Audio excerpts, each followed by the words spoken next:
So, good morning once again. I hope you enjoyed the tours through the faculty building.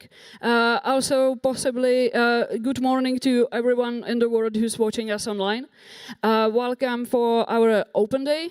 And here we go. So we have two very important people in here. One is Professor Emil Rudolf, Vice Dean for Programs in English Language at our faculty. And our next is Vice Dean for Dentistry, who will have the presentation as well. So firstly, two presentations and then a Q&A section. If you have any questions, you can just raise your hand and ask, or keep them to the Q&A. Or we still have our Slido app online, so if you're shy and do not want to speak up, you can just write it and drop it in the comments. So we shall begin. Thank you, Hradec, and greetings and hello everyone. As I said, my name is Emil Rudolf, and on behalf of the Faculty of Medicine, Hradec Králové, Charles University, I'd like to welcome you on these presentations during the open day. My greetings also go to those who follow us online and to those who might just play this online session from the record. In my presentation, I'm going to give you a basic overview of what the faculty is, who we are, what we offer in terms of the amenities and things. Later on, I will briefly speak about the conditions of the entry. And finally, I'll pay attention to the very pending thing, and this is just to tell you what it takes to be our own students. So what sort of like experience our students have with the program itself. So at the very beginning, very few data. Our Faculty of Medicine, Hradec Králové, is a part of Charles University, which traces its kind of origins back to the middle of the 14th century. Nowadays, it is the largest and the oldest university in Czech Republic, and probably also the oldest in all Central European region. The Faculty of Medicine, Hradec Králové, was established, as kind of shown over there, back in 1945 as a direct response to the post-war need of doctors, because there's been a shortage of doctors post-war period, and therefore the faculty has been established. Ever since its establishment, it became really fast part of the Charles University, and nowadays constitutes one of the 17 faculties which are part of the Charles. Another date which might come of the interest is the date 1992, when the faculty launched English programs, both for general medicine and later on in the dentistry. And since that time, our faculty produced almost 1,000 sort of graduates who are now working in the different fields of the medicine and medical sector around the world. So we have the more than 30 years kind of long track of these programs, which are now firmly established, and they're continuously evolving and improving themselves. So let us now talk a little bit about the conditions of the entry and what we offer. So as I said, we offer two study programs. The general medicine, I'm going to speak mostly about the general medicine because my colleague will then later on detail you about the dentistry. General medicine is the program fully accredited by the Czech authorities and fully complying with the European standards, and offers a 6-year program ending up with the title MD, which is fully recognized around the world, and that's a ticket to the real world of the medicine for those who would like to follow the clinical pathway. The program is open on a yearly basis, means the one intake per academic year, or for the upcoming academic year, with a maximum capacity about 105 students. And since it is an English program, fully in English, it's covered with the tuition fees. Well, a similar thing could be said about the dentistry. I'm not going to speak about the details. The dental programs enjoys the same credentials. However, it is different in terms of time, duration, focus, outcomes, and also the number of the students we do really accept and admit, because this program with a different intensity. The details afterwards. So going back to what I told you, how one who might be interested to study with us enters. It's actually pretty simple. First, the interest needs to be converted into an application form. So each candidate has to apply electronically. Usually these online applications happen in the period from the November to April, the April of the year where the actual study is about to start. And the details about that could be followed on the supplied QR code. You might ask, who is eligible?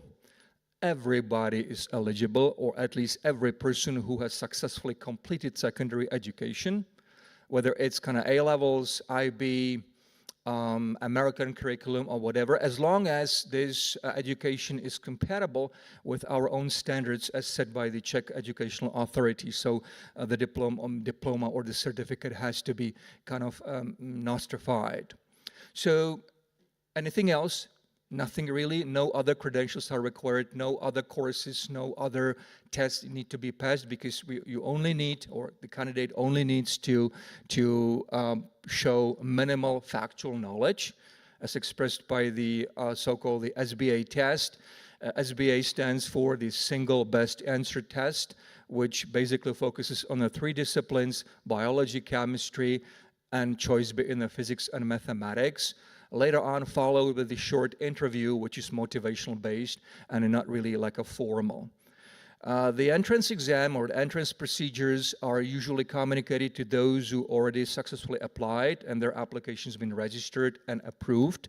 And they happen in a number of places around the world, and a number of times, including, of course, the online date, which is also possible with us. Everything and all the details about that could be again found in our dedicated website, and or if you follow the QR code.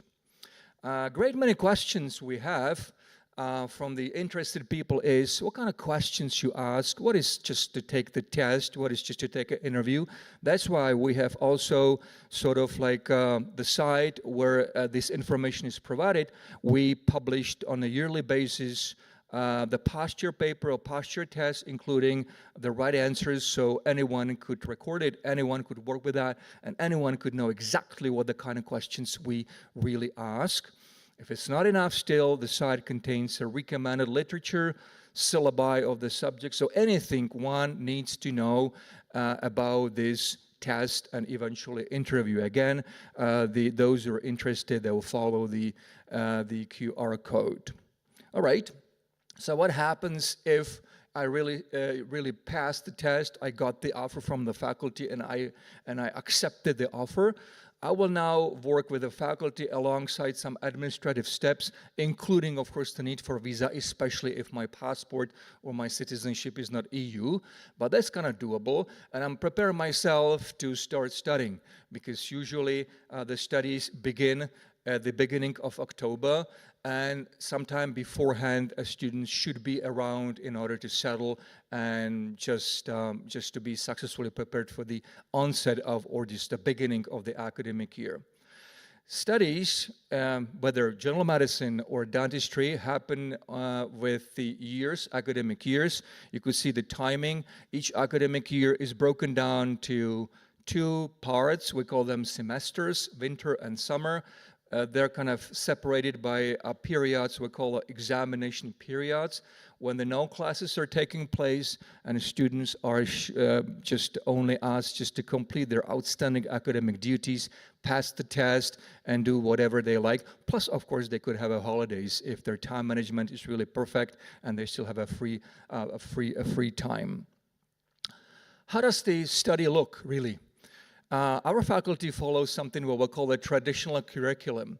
What does that mean, classical traditional curriculum? It means the curriculum based on a stepwise and gradual build-up of the knowledge, as going step by step, year by year, in order to learn first basis of how the human body is structured and functions. That's usually the foundation years of the first and second, followed by already a more advanced kind of inquiry into the medical subjects and already first tentative visits to the hospital, so-called the preclinical years, where the students really train not only their knowledge but also their skills future clinical skills. And eventually all studies concluded with the year 5 and 6, which are clinical students spending there all the time in the hospital. They follow the in or outpatients wards, and they simply practice under supervision, and they learn things in order to prepare themselves in the 6th year for passing of the state exams. There are 5 state exams. The students before them are being trained. They follow something what we'll call an internship.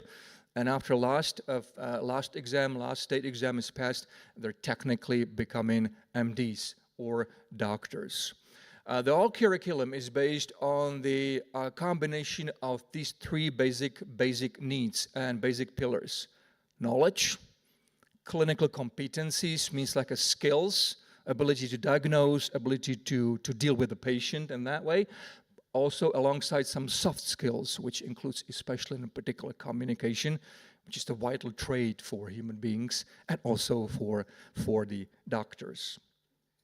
All right, how does it look in reality? In reality, students have to study obligatory subjects. Some of them are shown here on the left-hand side of this talk. So starting, say, with anatomy in the 1st year, physiology in the 2nd year, pathology in 3rd year, and so forth. On the other hand, they also have the subjects which do really permeate throughout their entire study, like typical first aid, where they have it first time in the 1st year, and each year they would have a more advanced form of the first aid. But EU and the course itself also stipulates that the students should also prove some sort of like a free will in selecting what they want to do. So that's why alongside the obligatory subjects, which are a must for each and every one, they also have a choice to select something what we'll call electives. And these are subjects, they should give them more insightful view of what they want to do, what they're interested in, or whether they could go this and that way. So they could choose from offered ones, not only from our faculty, but also from other faculties, the part of Charles or even in Czech Republic. Just to have a concrete idea, classes begin at 8, so it's not too early, it's not too late. They may extend up till 5 p.m. Usually classes run in 2 or 3 period modules, where the students have lectures, practical classes, seminars, training sessions. Initially, in other years, they could have been replaced with a different module or the systems. So it's pretty intensive sort of like curriculum, which requires the full attention and full focus of the students. Where do classes happen? Well, historically, classes happen just in the building. Those who are just with us in person are sitting. It's a historical building, but there are other buildings, including the one which we call a Campus 1, which is around from 2015, and which represents like a newer one. And until this year autumn, because in this year autumn we will open the Campus 2, and that means that all students would study just within this large campus next to the university hospital. No more historical buildings, no more moving around. Everything would be in the one place at the one time. I don't have really up-to-date photographs because there'll be like a construction site. This is how it's supposed to be. That's the overview of the campus, where the white building on there is already standing, or for instance my office in there, and the rest is what is being now constructed and completed very next to the university hospital, which is this part on the right hand side, not visible. And what more, the campus would not only be meant for those who study medicine, but also those who study pharmacy.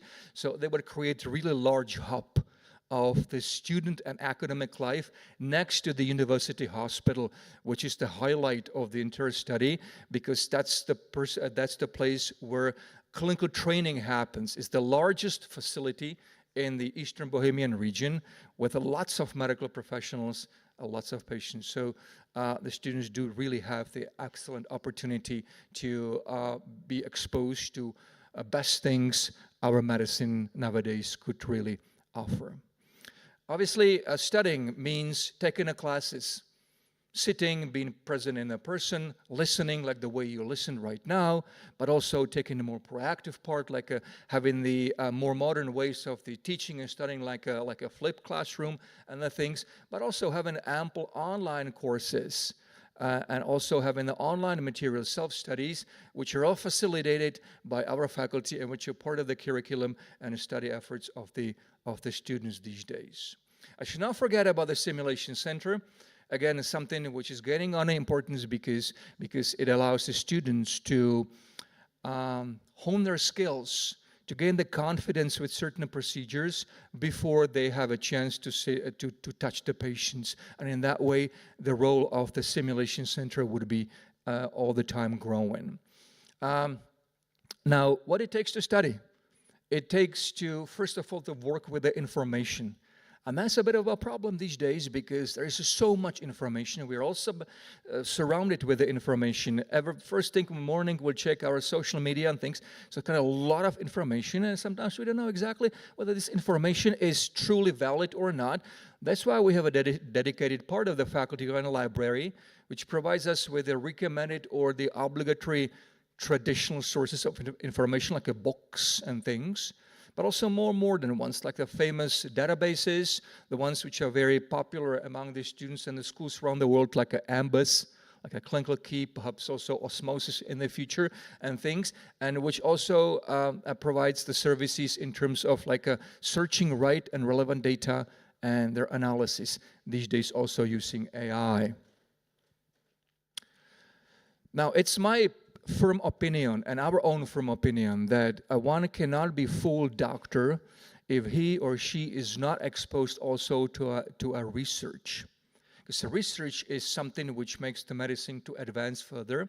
And many of our students, they willingly just pursue their research activities because they know that their research credentials would be important for their future applications to the postgraduate training. So whether the research would really involve just the lab research or lab to battle lab or different other forms, that's all offered. Students are invited to join in the projects we carry out, and some of them, they could also participate in the conferences, and they would author papers.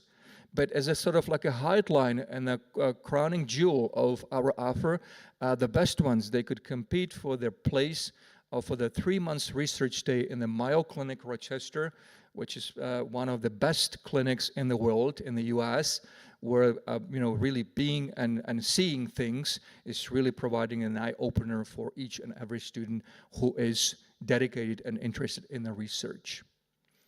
Okay, so from my words right now, we say, oh wow, that's all the work study. So just is there anything beyond that? Well, of course it is, for good or for bad, because we are not machines. Sometimes we do really struggle because we have a disease.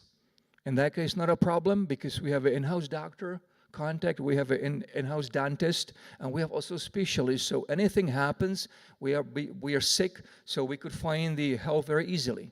What's more important is, if we struggle academically, if we struggle mentally, if we got the issues, you could still rely on us because we have a professional services, counseling, and help. So just in case things happen, you always know that there is a help. You can always talk to the people, always talk to professors, always talk to the management, always talk to dedicated professionals in order to make sure that you feel okay and that you are with a stable background and you could fully focus on the studies. Speaking about the studies, of course, this is not a monastery. This is not something you will just lock yourself up and after 6 years you will just emerge just a doctor. If you exercise a good and proper time management, and if you know really how to organize your life, you'll find plenty of free time still. And you could dedicate yourself to the activities either offered and organized by our professional student bodies, like we have the ISU, whose president is with us right now. So they just mediate educational, social, sport activities. They have some specific events like the Graduates Night, like the International Day and things. So where the students taking part in and they could just enjoy themselves, or they could just do it with the activities the faculty offers.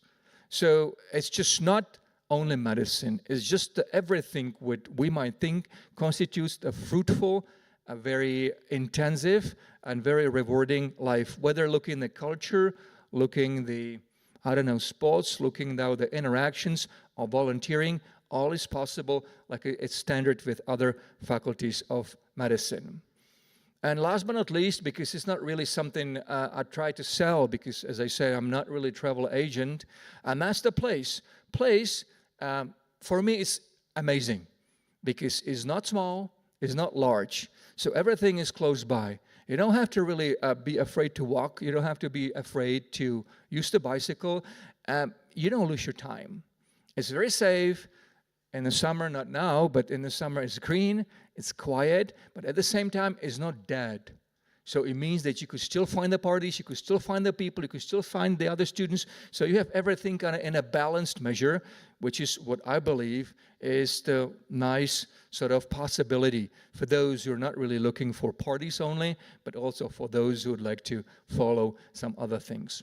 So I will just end at this point because it was like a very short journey. The one last thing I'd like to show you is the end. I told you at the beginning that if the student passes the final state exam, technically he is no longer student, and he is or she is already doctor, and may wait for the highlight of the entire study, and that is the graduation ceremony. Something very noble, something very hilarious. Which takes place in Carolinum in the Prague, where the students are just in a ceremony given the diploma, and they no longer are our students, they're doctors, and they're just on their own. And they have to start solving and figuring out another important question, and now what next? But that is entirely different story, entirely different chapter, which I'm not going to pursue. Okay, I'd like to thank you very much for your attention. I'd like to wish you all the best, and I wish that you would stay with us. Whatever questions you may follow, just traditional or new forms of the mass media. Thank you.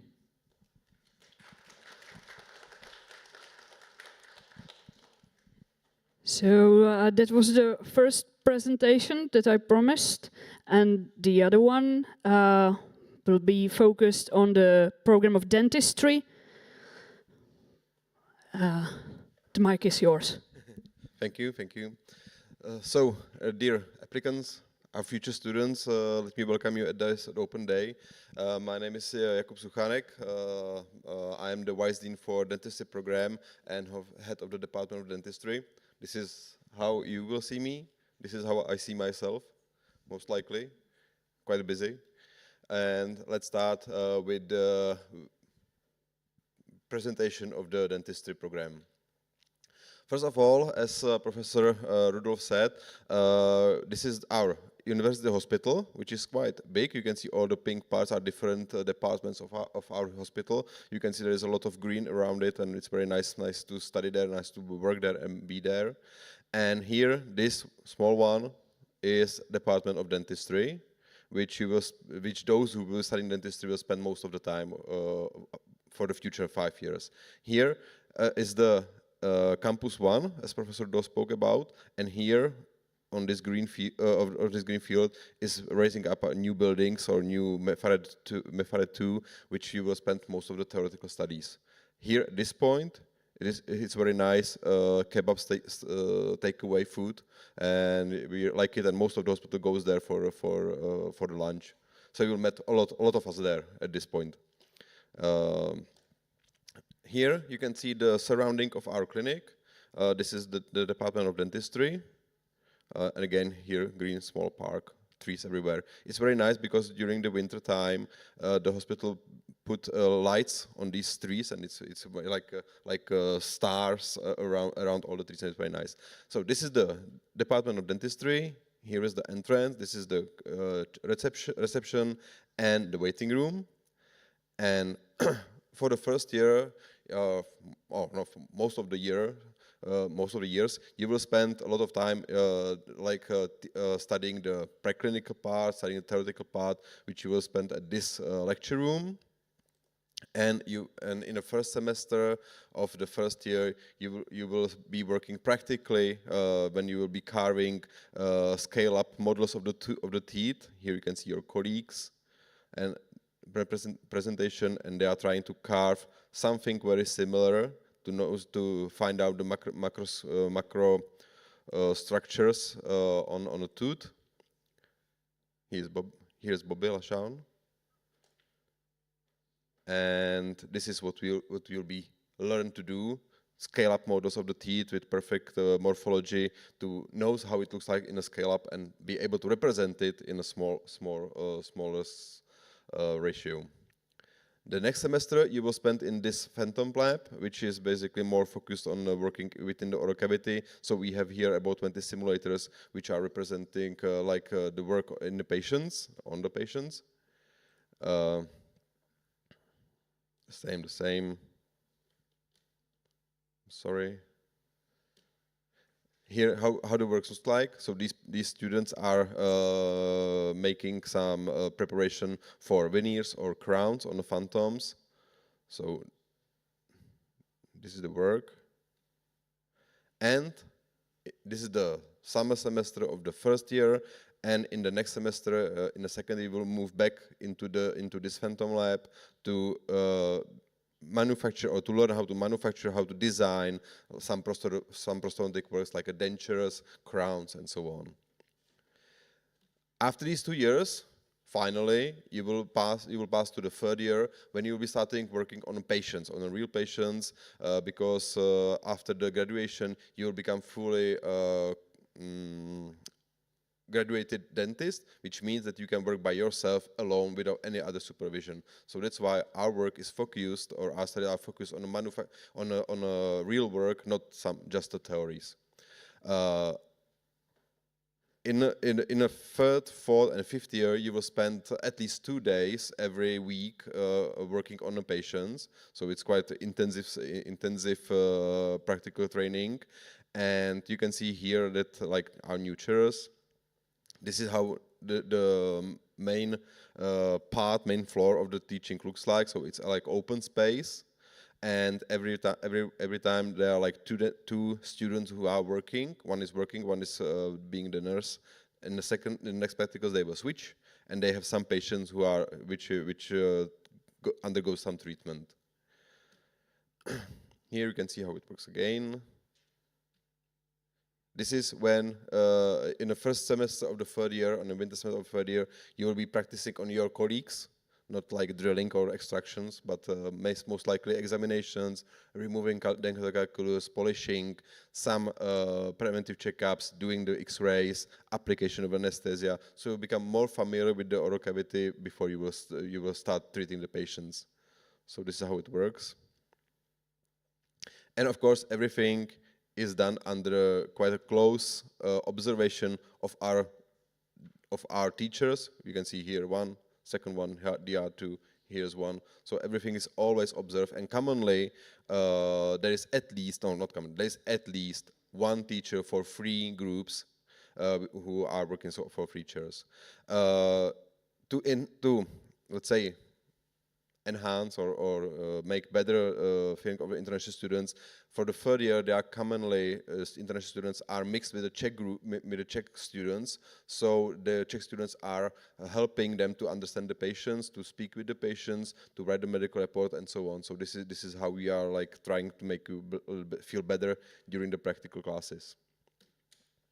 Of course, the modern dentistry or the future of dentistry is based in a virtual dentistry, or is based on a modeling in a virtual environment. So even our clinic has our milling machines or milling center when you can scan something. How it looks like here. Here's a crown tooth ready for crown placement. Here's a intraoral scan, which means basically that there is some scanner which will move the situation into the virtual situation. A program for designing the crown, designed crown, milled crown, and placement of the tooth. So this is the work you will be working, or these are all the instruments you will be working on, and you will be trained to do. Not like the general standard impressions, those which are not pleasant, at least. I'm sorry. So why to choose dentistry? First of all, dentist is a very nice combination of the medicine, art, and engineering. That's why we are called dentists. Yeah, that's about.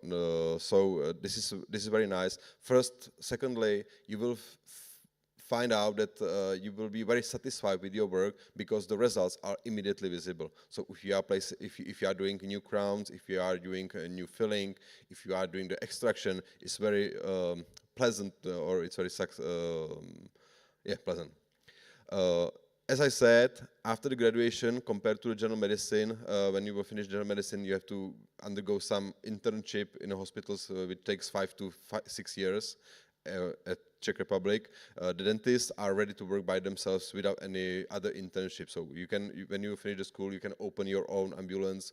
You can just buy all the instruments, and you can start work without any supervision or any other future training. This is what Professor Rudolf said, so I will just switch it. And why to choose the dentistry in Hradec Králové at our faculty? First of all, we have some adaptation program before the start, so we will try to help you to become more familiar with our city and with everything, which I think is very, very important. As I said, we are trained dentists from the beginning, so all the dental subjects or dental subjects are from the first year. And you become training immediately, and even more, all general medicine subjects, for example, anatomy, histology, internal medicine, are focused on the head and neck area. So we are not. I don't mean that you will not learn anything about the legs, but the amount of the materials is very low, and you are mostly focused on this area, which is important for you for your future work. Commonly. Or every time our students are working in a small groups. There are 2 students for 1 chair. So every time you are working on a patient, or your partner is working on the patients, and there is a very close supervision of the teachers, which helps you to go through the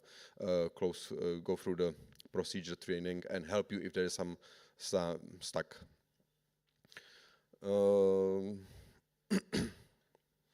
Of course, our curriculum is harmonized with the EU, so everywhere in the EU you can work by yourself, or you can just ask for notification, and you should be able to work everywhere in the EU as a dentist.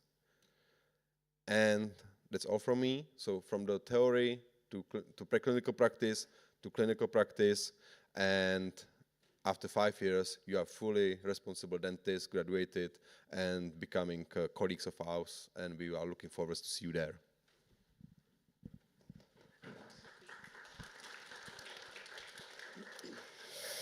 So, those were the presentations as promised, and now we will make some personal change behind the microphones.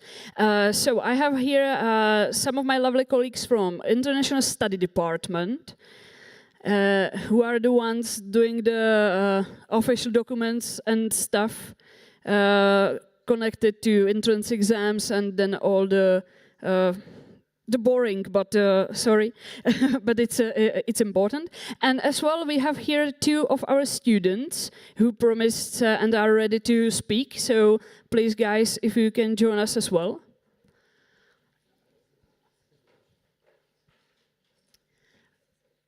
And it will be the time for Q&A. So, is anyone ready and wants to kick it off with some first question, or just shall I start with those what are on our Slido? Okay, so we will make it the easy beginning. I would start with you guys. You are already our students, you know Hradec. So just some short story, why you choose Hradec in particular? Why not Prague, for example? What you like, what you don't like, just be honest. It doesn't have to be like really long, okay? Okay, good morning, everyone. My name is Ghaith Al-Mansour. I'm a 4th-year student. To be honest, I'm one of the biggest advocates of Hradec Králové. It's a really nice city. It's small. Does the job for a student city. like basically everything you need is here, and there's not much distractions. So you're really here just to study, do your work, and then go home. Once you're done with your exams, you go back home, so you don't really spend so much time here other than studying and having fun. What else? Long story short, I think it's much better because everything is within walking distance, to be honest. I think the longest walking journey is like 20 to 25 minutes. If you go to Prague or to a bigger city, then you will get stuck with the trams and the traffic and everything, and like it's really congested there. So I think this is a very, very student-friendly city, and I suggest anyone who wants to study in the Czech Republic to actually come and study in this city and in our faculty. We also have really nice people here, so that's one advantage. So yeah, if you have any questions, I'm ready to answer them. Hello, I'm Tawheed. I'm a fifth-year medical student here in Hradec Králové. My reasons for choosing Hradec is the same as Gates, where like I prefer a place that's like somewhat quiet, not really as lively as Prague for studying purposes. And even though it is not Prague, it is just like an hour and a half away from Prague, so I don't really feel like I'm missing out on much from the city life. There is an excellent community of students, the International Student Union. They provide excellent resources to the students to ensure that they thrive and feel welcomed in Hradec. And as Gait mentioned, everything is within walking distance. Me personally, I cycle, so that 25 minutes of walking maximum sometimes is cut down to as like 5 or 10 minutes. And there's like something called Next Bike, where you can rent a bike for like 15 minutes for free. So you can basically go to wherever you want within those 15 minutes, and yeah, I think it's very nice. Some things that I don't like prefer sometimes is that since it is like a relatively quiet city, after 6 p.m. it is very dead. Like you won't see anyone on the streets. It's very, very quiet. It's like you're the only one there. And at the end of the day, it's like a subjective preference, like whether that is something that like suits you or it doesn't. May I just add that since I said that everything is within walking distance, that does not mean that we don't have public transport. You know, you can cycle. We also have the buses. We do not have trams or metros, so you only have buses. And then, you know, if you're the fancy kid, you can bolt everywhere. You know, take a taxi. But we students don't do this very much. But you can walk, cycle. Some students actually buy their own bicycles and then they cycle around. And most of them also use the buses, so that's also a thing. Thank you. Now we have a couple of questions regarding the procedure, how to apply, do the entrance exams, and what follows. So I don't know which three of you ladies will take this, but if we can do it step by step, how to become a student at our faculty. Okay, so first you need to apply, and then you need to do the exam. You can either choose to do it with the agency or you can do it online. The test consists of, Professor Rudolph already mentioned it, of biology, chemistry, and math or physics, and then you do a short interview. And after that, if you get accepted, then we will send you all the necessary information for you to get enrolled in September. Yeah, so I would just add that because there are the question, when is the interview? So firstly you sit a test, and then it depends. If you take the test online, the interview also follows online within a couple of days. If you sit the test in person, for example in Dubai with some of our agencies, it's possible to have the interview the same day. You will always know this information beforehand. You know the result within just a couple of days, really. You don't have to wait ages to know if you succeed. Basically, if you have enough points, you get the offer from us, from the faculty, and if you choose to accept, then it's the time when you first get in contact with my lovely colleagues who will prepare you all the documents. For example, if you need to apply for visa, As for visa, don't leave it last minute. It takes time, and the embassies are not always the nicest people. But it is what it is, and unfortunately there is nothing we can do about it. Yeah. And also, one important question in here, you have only one attempt for the test. You cannot sit it more than once. Maybe guys, how you were preparing for the entrance exams? How did you study it? I know it's a couple of years back, but what are your recommendations? Test. Okay.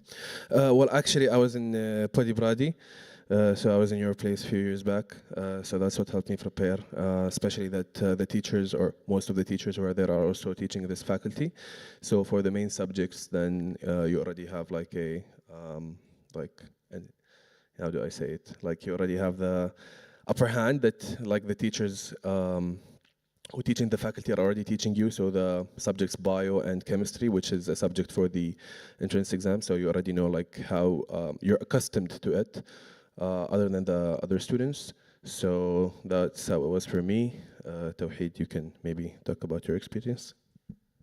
Yeah, so I didn't have the luxury of attending like the school in Podiabradi. I studied in the British A-level system, and when I compared the syllabi for the entrance exam and my A-level exams, it seemed like very similar, like about 75 to 80%. And the rest, I got it from like a friend who was taking preparatory courses with one of the agencies in Dubai. And she sent me a textbook and I just self-studied it. And I don't think the test is really that hard. It tests like basic sciences. And if you studied well for your board exams and just went through the textbooks, it's something that can be passed without much issues. Also, the faculty, they publish the question list, or like the examination of the year, the previous year. So you guys make sure to check this out. And now, of course, we have, what do you call it, technology AI. So you can ask them to build you like a question exam based on the same questions, you know.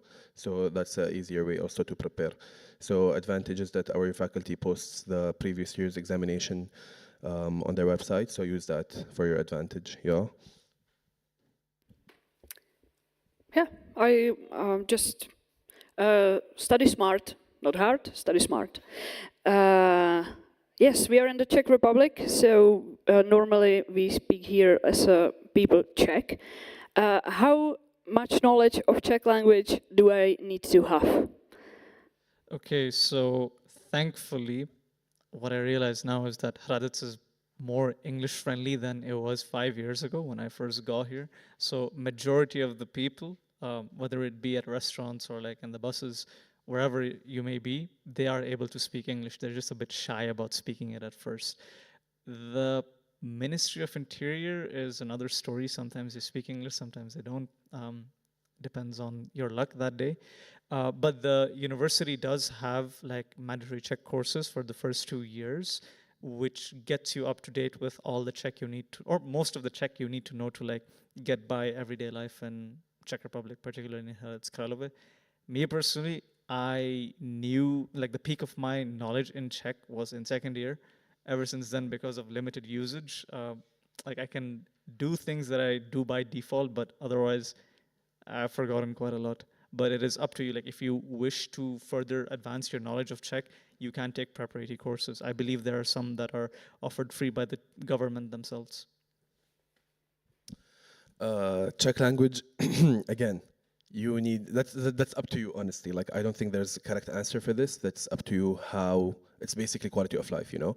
How well do you want to indulge and have fun in Hradec? Because at the end of the day, I said it's a small city.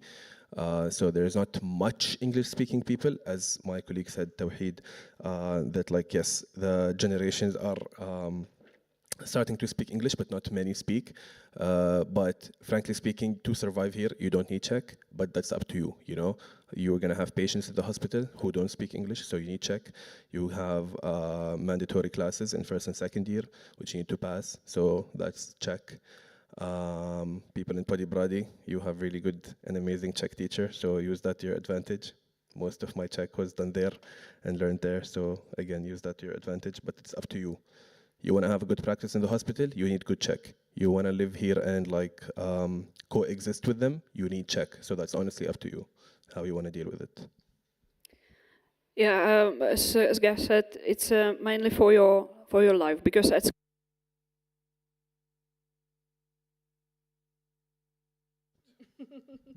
at school, all the lectures, seminars, exam, they are in English. No worries about that. We will also, as a part of curriculum, will teach you some basics. But if you want to have some fun, then Czech language is something that will definitely help you. And what I'm used to saying, just what's the easiest way to learn a foreign language? Just find some Czech friends and go for a coffee or maybe for a beer. Who knows? Let me just add, actually, the Czechs over here, most of them, let's say, they're really willing to help you in your Czech.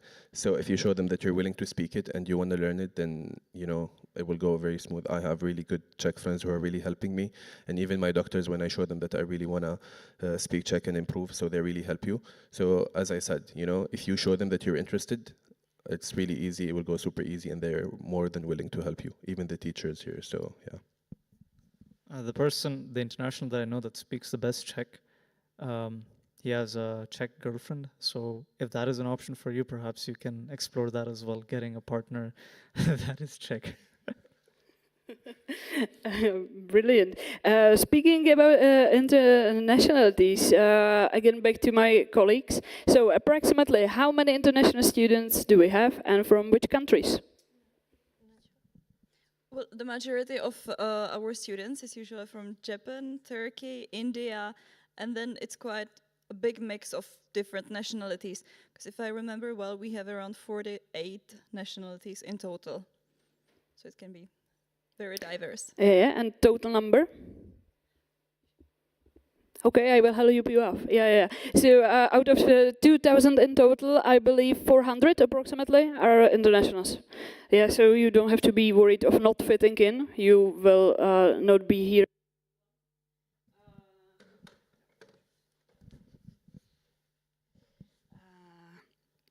So here we go. Any other questions from the auditorium here?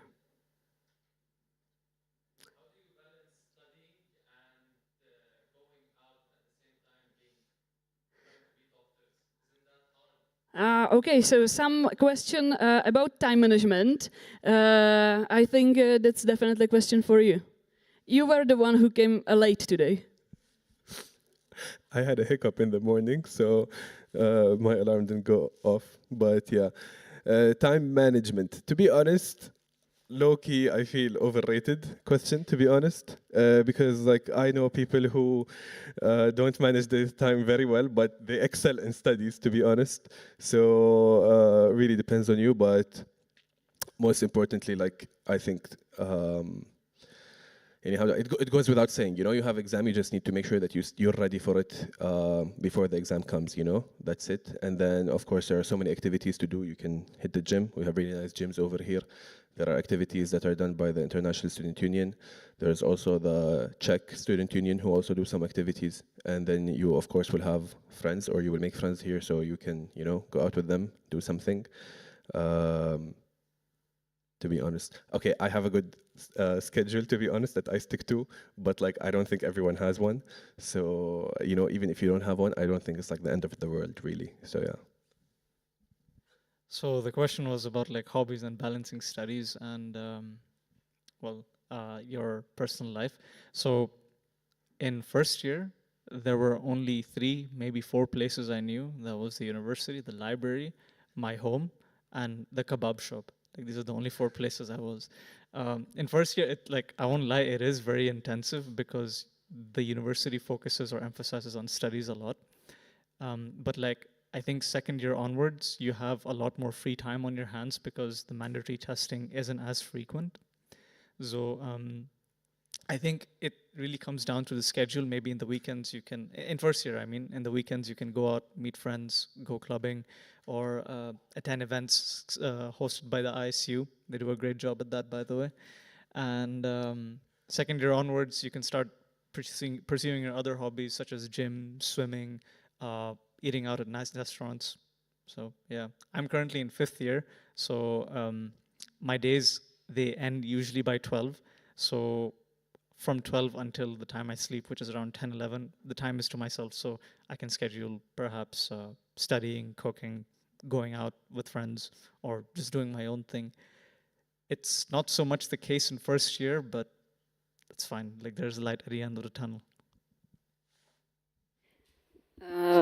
Where do you live, guys? Because the question sounds, what's the probable residence of accommodation? Is it easy to get in, or is it too bad to stay at the dormitories and it's better to renting a flat? Okay, so I, like most of the other students in Hradec, stay in private accommodation. I was in the dorm a total of 30 minutes when I walked in, and then I decided this isn't for me. Take my story with a grain of salt. Perhaps the dorms have improved. There are many agencies. There are many agencies like Foreigners for Students and even S-Reality that can help you out with hunting accommodation. Perhaps nowadays it's a bit difficult to get accommodation at the city center, but accommodations are available, for example, in Old Town, in New Town, and don't worry, at the end of the day, you will get some of the other form of private housing if that is your interest. There's not a single student I know that lives on the streets. In fact, I don't think the Czech government allows you to live on the streets because they need you to be registered at a particular address so that they can send you mail. So yeah, don't worry, you will have some place, like some roof over your head. Okay, guys, just like Tawheed said, to be honest, like the dorms, I don't live there. I also have, I live in private accommodation. There are multiple student agencies. We, as the ISU, mostly work with for students, to be honest, but there are others like Foreigners and even this website, S-Reality or something. So to be honest, I would say 80% of the students live private accommodation, but we still have the 20% who lives in the dorms, and they have a really good time, by the way, just saying. Just because it's not for us, that doesn't mean that it's not nice. I think for some students, they're gonna have a really nice time, and I think actually their student life is much better than ours. Yeah, I think that we as a faculty, we have our own dormitories, and if I'm not mistaken, we guarantee a place to our international students for the first year to be able to stay there. I mean, yes, it's not Hotel Ritz, but it's not that bad. And it's good, but because when you imagine coming from different country, you're in completely new environment, and it's good to have a place which is full of other international students, because then, at least in my eyes, it helps to build the community. If you decide it's not what you want, it's perfectly fine. It's not necessary to stay there. As our students just said, the possibility of renting a flat here in Hradec is quite big, and definitely it's cheaper renting a flat in Hradec than renting a flat in Prague. Because that's another question. How much does it cost to live in Hradec per year? As for the living cost, I mean accommodation, food, insurance, leisure activities. I have the number of approximately 10,000 euros. Is something that you can agree to? Let me calculate.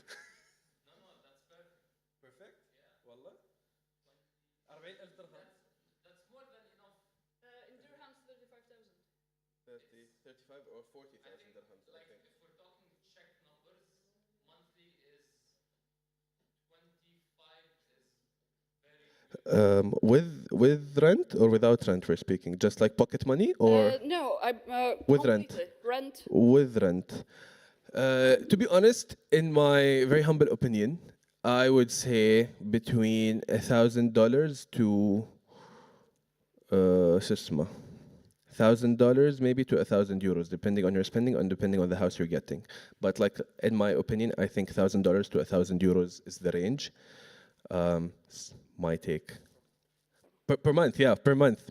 So make the calculation 12,000 euros or dollars per year. I think the expenses are more of, it depends on a person-to-person basis. As Gait said, I think $1,000 or euros per month is very reasonable. I would say I live somewhere, like excluding my ticket prices and my mandatory health insurance, that is like a bulk payment at the end of the year. I would say like perhaps $800 to $1,000 per month is more than enough. For reference, I eat out maybe twice or thrice a week. I have a gym membership, and I have some subscriptions that I pay for. So I would say 800 to 1,000 is comfortable. It also somewhat depends on the apartment that you rent. I know some people that are unfortunate enough to like have to pay really high rents for the apartments that they live in. I was lucky enough to have rented my place like back when there wasn't such a bad housing crisis in the Czech Republic. So my rent is somewhat reasonable, but it also depends on your rent, obviously. And I think that is the biggest cost per month that you have.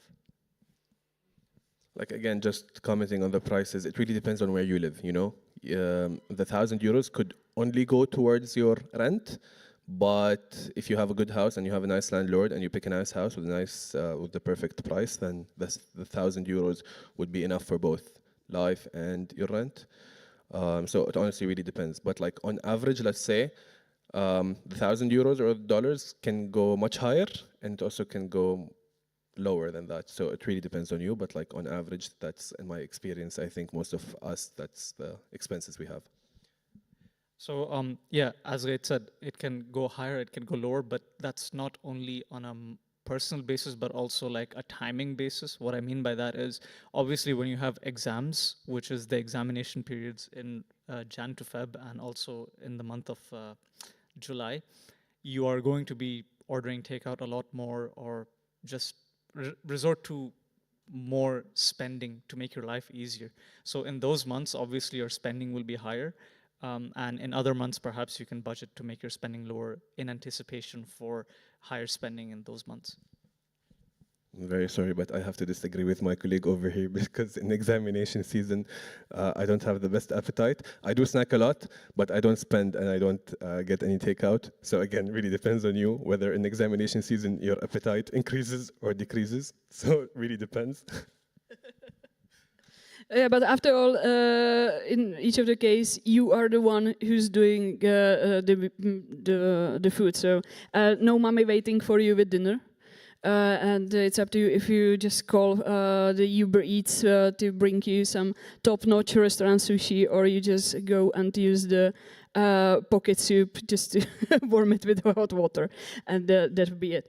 Okay, we are slowly approaching the end, so if any of you here has the question, just raise your hand. Brilliant. Oh, I see a question. Please.